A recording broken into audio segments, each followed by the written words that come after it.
விடுதலை செய், விடுதலை செய், வேண்டும் வேண்டும் நீதி வேண்டும், விடுதலை செய், விடுதலை செய், வேண்டும் வேண்டும் நீதி வேண்டும், காதலுக்கு, கார்த்தி அண்ணனுக்கு சூப்பர். விடுதலை செய், விடுதலை செய். நிறுத்து நிறுத்து. இப்பதானே அங்க களைச்சு விட்டு வந்தேன். நாங்க வண்டியில ஸ்டேஷனுக்கு வரக்குள்ள நீங்கள எப்படியா வந்தீங்க? சார் நீங்க வச்சிருக்கிறது 2010க்கு முன்னாடி உள்ள மாடல் வண்டி சார். எங்களது லேட்டஸ்ட் வண்டி சார், பறந்து வந்துருவோம் சார். டேய் என்ன லந்தா பிச்சு போடுவேண்டா பிச்சு. சார் உரிமைக்காக போராடுறவங்கள அடாவடியா கைது பண்ணி இருக்கீங்க. காதலுக்காக குரல் கொடுக்கறவங்கள ஸ்டேஷன் முன்னாடி வச்சு அடிப்போன்னு சொல்றீங்க. இதெல்லாம் சட்டத்துல ரொம்ப தப்பு சார். எங்களுக்கும் சட்டம்லாம் தெரியும். அப்படியா? உள்ள வாங்க சார், எங்களுக்கு தெரிஞ்ச சட்டத்தை நாங்க உங்களுக்கு காட்டுறோம். சித்தப்பே, சார் சொன்னதை கேட்டியா? நாமெல்லாம் பணம் கட்டு நெறி, இந்த சலசலப்புக்கெல்லாம் அஞ்ச மாட்டோம். நீ என்ன தப்பு பண்ணிட்டா உள்ள போற? காதலுக்காக தானே போற? நீ ஒரு காதல் வீரன். காதல்ன்ற ஒத்த வார்த்தையை வச்சு இந்த ஊர் உலகத்தை திரட்டிட மாட்டோம். கேட்டுக்கிட்டீங்களா? காஷ்மீர்ல இருந்து கன்னியாகுமரி வரைக்கும் அம்புட்டு காதலர் ஒண்ணு திரட்டி உனக்காக போராட்டம் நடத்துவோம். காதல் காதல் சூப்பர் சூப்பர். வேண்டும் வேண்டும் நீதி வேண்டும், வேண்டும் வேண்டும் நீதி வேண்டும். ஆச்சியார்புரத்துல இருந்து டிரான்ஸ்ஃபர் கிடைச்சும் தொலைய மாட்டாங்க. இந்த மாதிரி சல்லி பயலுக தொல்ல தாங்க முடியல. யோ கூட்டு வாயா. ஹலோ, என்னது இது? காதலுக்கு எதிரான போலீஸ் அராஜகம். ஓடு. அது விடுதலை செய், விடுதலை செய், கார்த்தியை விடுதலை செய். வாங்க. விடுதலை செய், விடுதலை செய், விடுதலை செய். போதும்டா போதும்டா, ஒரு டீ சாப்பிட்டு வரும்டா. வணக்கம்.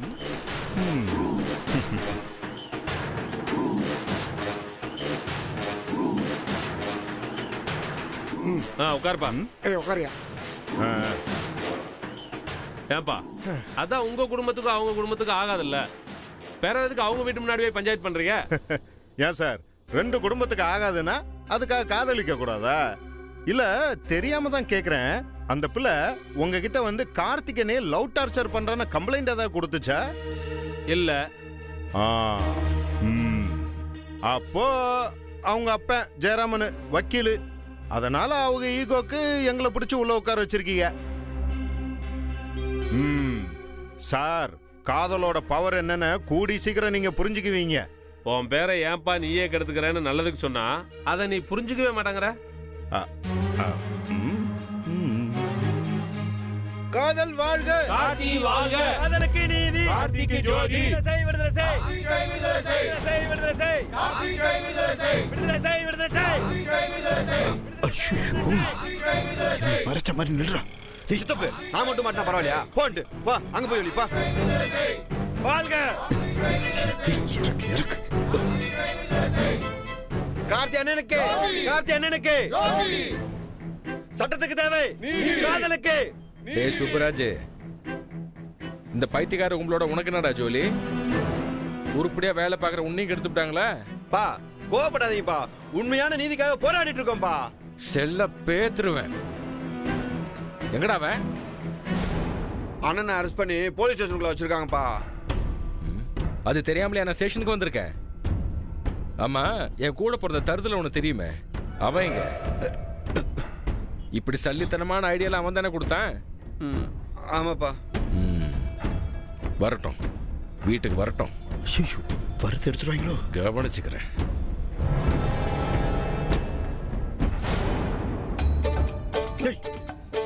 எங்க அண்ணன் கிட்ட போட்டா கொடுக்குறேன். நீ மட்டும் போய் ஒளிஞ்சுப்ப, நான் மட்டும் போய் விஷம் வாங்கணுமா?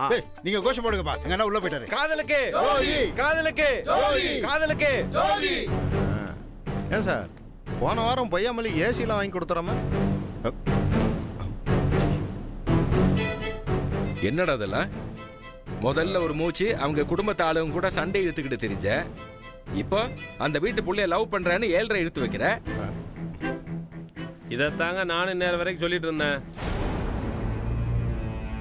ஊருக்குள்ள உங்களுக்குன்னு ஒரு நல்ல பேர் இருக்குது, இந்த மாதிரியெல்லாம் பண்ணாதீங்கன்னு சொல்லி அட்வைஸ் பண்ணேன். கேட்க மாட்டேங்கிறாரு உங்க பிள்ளை.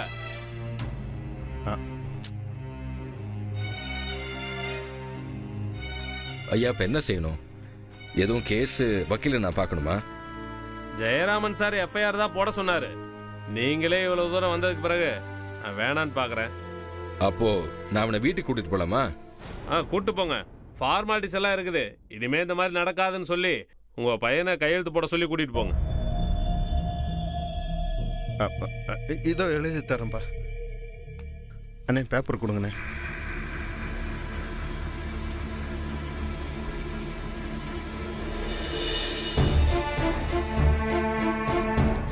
தம்பி, காதல்னாவே இப்படி அவசரப்பட்டு எழுதி கொடுக்க கூடாது தம்பி. யார் சொன்னது? ஏட்டே இங்க பாருங்க, பின் குறிப்புல எழுதி இருக்கேன். இந்தாங்க சார். ஐயா வரேன். நல்லதுங்கய்யா. வரேன் சார். போ போ.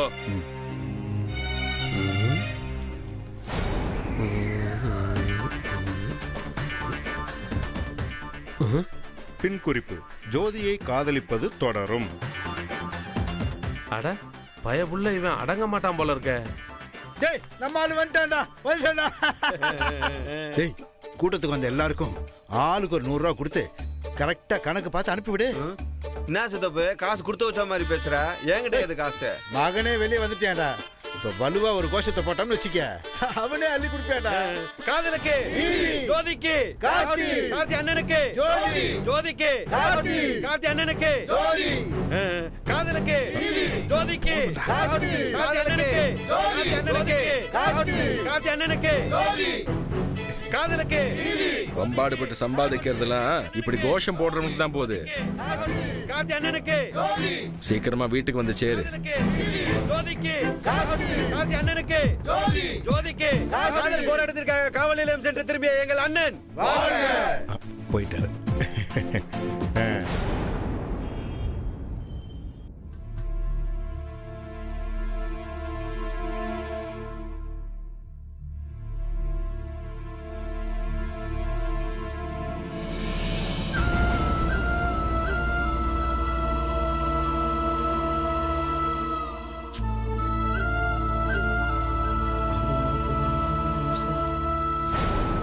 டேய் நில்டா.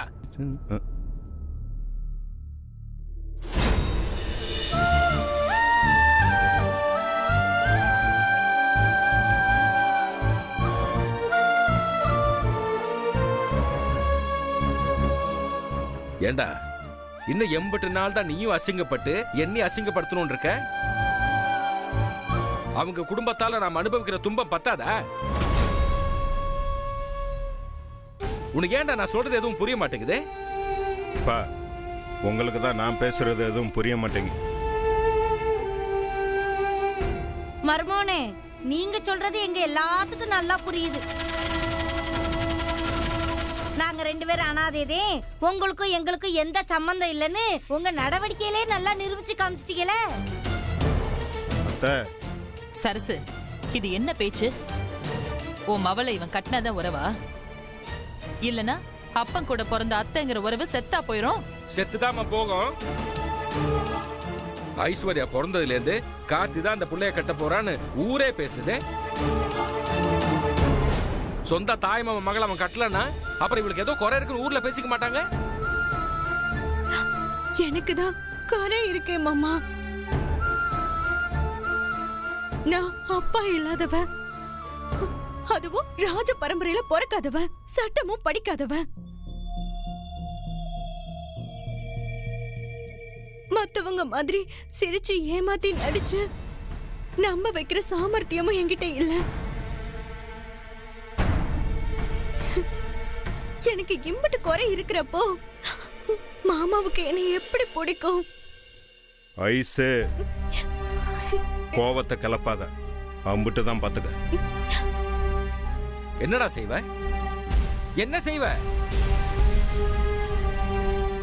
உன் நினைப்ப சுமந்தது தவிர வேற எந்த பாவம் பண்ணா இந்த அப்பாவி பொண்ணு இது கூட பேசாத. இந்த புள்ள ஒன்னும் தப்பா சொல்லலையே. அந்த புள்ள ஜோதிக்கு கார்த்திய பிடிச்சிருக்கு, கார்த்திக்கும் அந்த புள்ளைய பிடிச்சிருக்கு. அவ அம்புட்டு பெரிய படிப்பு படிச்சவ, இவன் கலெக்டருக்கா படிச்சிருக்கான் திட்டம் போட்டு மயக்கிறதுக்கு.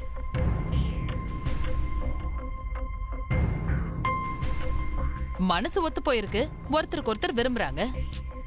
அம்மா, பெரியவங்க இருக்கிறப்போ நான் பேசக்கூடாதுதான். உன் அம்மாவும் அண்ணனும் நம்மள ஒரு நாளும் மதிச்சதில்ல.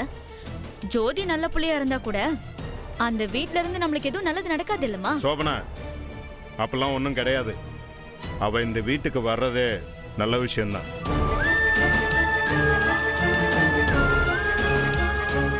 அதை விட அற்புதமான விஷயம் இங்க எதுவும் நடந்துட போறது இல்ல. சரிதே, இந்த வீட்ல அதிசயம் நடந்துட்டு போட்டும், அற்புதம் நடந்துட்டு போட்டும், ஆனா எனக்கும் என் மவளுக்கும் கருமாதி நடத்தாம இருந்தா அதுவே போதும். அத்தை, நாங்களே மரியாதையோட இந்த வீட்டை விட்டு வெளியில போறோம். இந்த பாருடி, நாதி எத்து போயிட்டோம். கிளம்பு, நம்ம எங்கேயாவது போயிருவோம். சரசு, எங்க போற நீ? இது உன் அண்ணன் வீடு, நீ பிறந்து வளர்ந்த வீடு. இதை விட்டு நீ எங்க போற?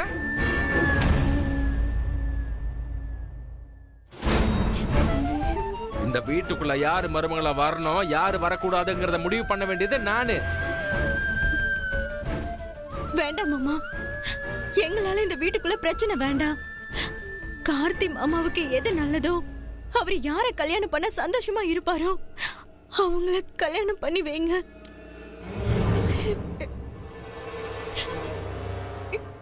கேட்டியாடா? நல்லா கேட்டுக்க. இதுக்கு பேர் தான் குணம். நல்லா இருக்கிற குடும்பத்துல புகுந்து உறவுகளை பூரா திசைக்கும் நான் பிரிச்சு விட்டு வேடிக்கை பார்க்கறதுல பாசம். இதான் நெசமான அன்புடா, அதை புரிஞ்சுக்க. அப்பா, ஜோதி நம்மளை யாரையுமே பிரிக்கலாம் நினைக்கலப்பா. நம்ம குடும்பத்தையும் அவங்க குடும்பத்தையும் சேர்க்கணும், எல்லாரும் ஒன்னா இருக்கணும் தான்ப்பா அவ ஆசைப்படுறா. ஏ, அப்படி ஆசைப்படுற புள்ள முதல்ல உன்னை காதலிச்சிருக்க கூடாதுடா. ஐயோ, ஏற்கனவே அந்த குடும்பத்துல ஒரு கொலை நடந்திருக்கே. நம்மளும் லவ் பண்ணா இன்னொரு கொலை விழுந்துருமேன்னு பதறி ஒதுங்கி நின்னு இருக்க வேணா? அந்த புள்ள ஒதுங்கி நின்னா பிரச்சனை சரியாயிருமா? அம்புட்டு பேரு ஒன்னாதான் சேர்ந்து வாழ்ந்துட முடியுமா? இருக்கிற பகை அப்படியே தீராத நெருப்பா புகையத்தான் செய்யும். அதுக்கு என் மகா வாழ்க்கையை கெடுக்கணுமா? சொல்லுங்க மதனி. அத்தை, நான் என்னைக்காவது ஐஸ்வர்யா கல்யாணம் பண்ணிக்கிறேன்னு ஒரு வார்த்தை சொல்லியிருக்கேனா? அந்த மாதிரி எந்த ஒரு வாக்குறுதியுமே என்கிட்ட இருந்து வந்திருக்கா சொல்லுங்க? நான் கொடுத்துருக்கேன்டா. நான் பெத்தம்மாவன் என் வார்த்தையை காப்பாத்துவான், என் மான மரியாதையை காப்பாத்துவான், இந்த குடும்பத்துக்கு பட்ட நன்றி கடன் அடைப்பான்னு நம்பி நான் என் தங்கச்சிக்கு வார்த்தை கொடுத்துருக்கேன்டா. ஏங்க, இவன மனுஷனா இல்ல அடமான பொருளா? உங்க நன்றி கடனை நீங்க தான் அடைக்கணும். இவன் தலையில அந்த பாரத்தை ஏத்தாதீங்க. அம்மா, பேச்சு ரொம்ப விபரீதமா போதுமா? யாரும் இத பத்தி பேச வேண்டாம், விடுங்களேன். எப்ப பேசினாலும் இது விபரீதமா தாண்டி ஆகும். ஆத்தாளும் அவளும் என் மவனை அவளுக சொத்தா நினைச்சுக்கிட்டு இருக்காளுங்க. அவனுக்கு பிடிச்ச வாழ்க்கைய வாழ்ந்துட்டு போறான்னு விடாம வளைச்சு போட்டே ஆகணும்னு திட்டம் போட்டு நாடகத்தை நடத்திட்டு இருக்காளுங்க. ஜெயா, வார்த்தை தடிக்குது. குறிப்பிட்ட வயசுக்கு அப்புறம் பிறந்த வீட்டுல உட்காந்து தின்னோம்னா இந்த நிலைமை தான் வரும். அதுவும் வக்கத்து போயிட்டோன்னு வச்சுக்கோயேன், நம்மளை பார்த்தா எல்லாத்துக்கும் இலக்காரமா தானே இருக்கும். ஐசு, உங்க அம்மா அழ ஆரம்பிச்சிட்டா நீயும் உன் பங்குக்கு அழ ஆரம்பிச்சிருமா? அப்பதானே நாடகம் கலக்கட்டும். ஏய், அப்பா, டேய், விடு.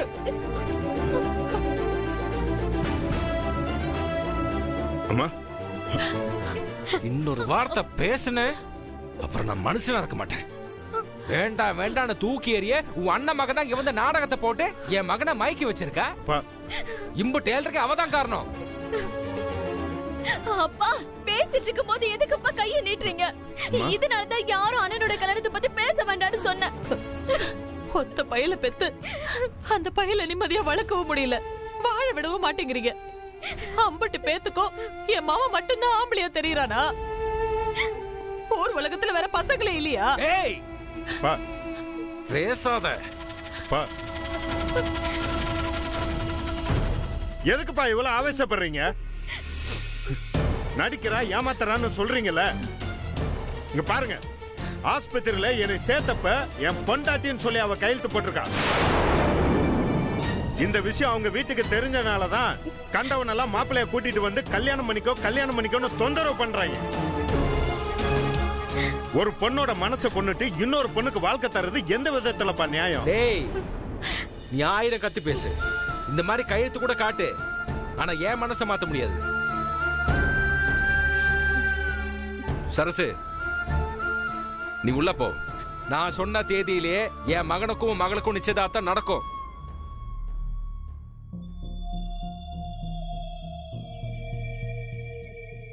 சொன்ன மாதிரி கல்யாணமும் நடக்கும்.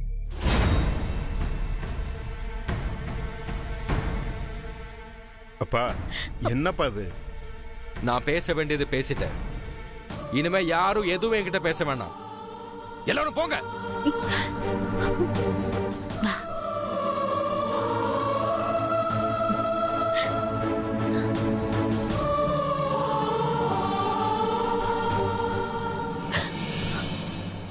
அம்மா, மன்னிச்சிருமா. எனக்காக நீ பேச போய் தானே அப்பா உன்னைய அடிச்சிட்டாரு. உன்னை அடி வாங்க விட்டு வேடிக்கை பார்த்துட்டேன் பாரு.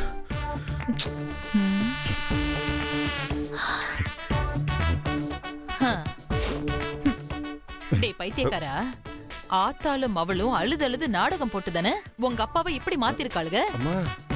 அப்பா உங்க அப்பா கிட்ட அடி வாங்கித்தானே அவரை ஏன் பக்கத்துக்கு மாத்த முடியும்?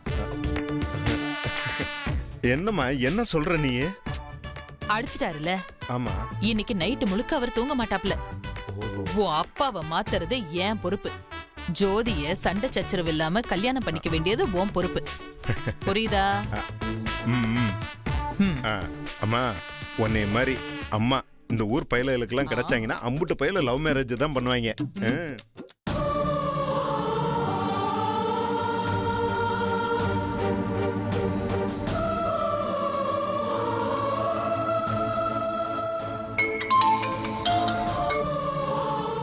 சொல்லுங்க மாமா.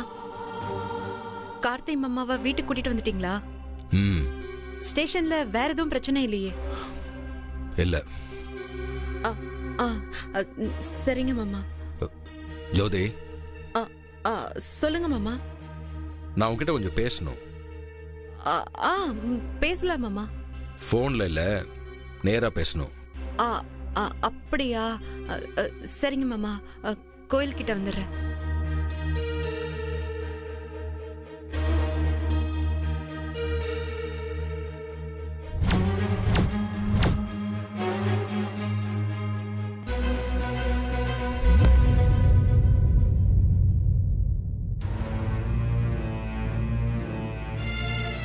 மாமா,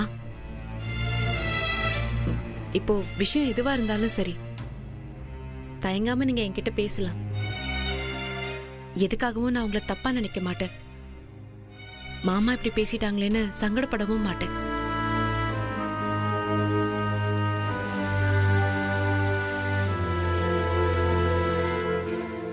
உன் வயசுக்கு இம்பட் அறிவும் நிதானம் இருக்கிறத பாக்குறப்போ எனக்கு ஆச்சரியமா தான் இருக்கு. நான் ஒன்னும் பெத்த மகனோட காதலுக்கு எதிரிலாம் இல்லைம்மா. புள்ள அதோட இஷ்டத்துக்கு வளரணும், அதோட இஷ்டத்துக்கு படிச்சு நல்ல வாழ்க்கை வாழணும்னு தான் யோசிப்பேன். காதலிச்சு கல்யாணம் பண்ண நானே காதலுக்கு எதிரானேன்னா அது தப்பு தானே? புரியல மாமா. இல்ல, நீங்க திடீர்னு இப்படி பேசுறது எனக்கு சுத்தமா புரியல. சொல்றேம்மா, நம்ம 2 பேரோட குடும்பமும் ஒன்று சேரணும், எல்லாரும் ஒன்று மண்ணா இருக்கணும், மொத்த பகையை அழிஞ்சு பாசமா மாறணும்னெல்லாம் எனக்கும் ஆசை இருந்துச்சு. என் புள்ள ஒன்னனுக்கும் பேரு வைக்கிறதுல, காது குத்துறதுல, பொம்பளை புள்ளங்களோட சடங்கு சம்பிரதாயத்தில் இப்படி ஒவ்வொரு விசேஷம் வைக்கும் போதும் நானும் அத்தையும் அப்பாவையும் பாட்டி வந்து பார்ப்போம், வாங்கன்னு கூப்பிடுவோம். கடைசியா அசிங்கப்பட்டு நம்ம வீட்டுக்கு திரும்புவோம். உங்க வலி எனக்கு புரியுது மாமா. அப்பாவும் பாட்டியும் பண்ணது தப்புதான். ஆனா அதையே நீங்க மனசுல வச்சிட்டு இருக்காம கடந்து வந்துட்டா நல்லா இருக்கும். நான் கடந்து வந்துட்டேம்மா. அதனாலதான் உன்கிட்ட அமைதியா என்னால பேச முடியுது. பாட்டியும் அப்பாவும் அவங்களோட கௌரவத்தை உங்களை மாதிரி சட்டுன்னு தூக்கி போட்டுட்டுலாம் வர முடியாது. தெரியும். அவங்களோட கௌரவம் பரம்பரை ரெண்டையும் தாண்டி அவங்க வரமாட்டாங்க. கௌரவத்துக்காக அவங்க கொலையும் பண்ண அஞ்ச மாட்டாங்க. ஏற்கனவே என் மச்சினனை இழந்துட்டேன். மறுபடியும் ஒரு இழப்புக்கு தயாரில்லம்மா. நீயும் கார்த்தியும் 2 பேரும் ஒன்று சேர்ந்துட்டா 2 குடும்பமும் சேராது. உங்களை பொறுத்த வரைக்கும் 2 குடும்பமும் தனித்தனியா இருக்கலாம். ஆனா என்ன பொறுத்த வரைக்கும் நம்ம 2 குடும்பமும் ஒண்ணுதான். நம்ம குடும்ப நன்மைக்காக நான் எது வேணாலும் செய்வேன். இது என் கடமை மாமா.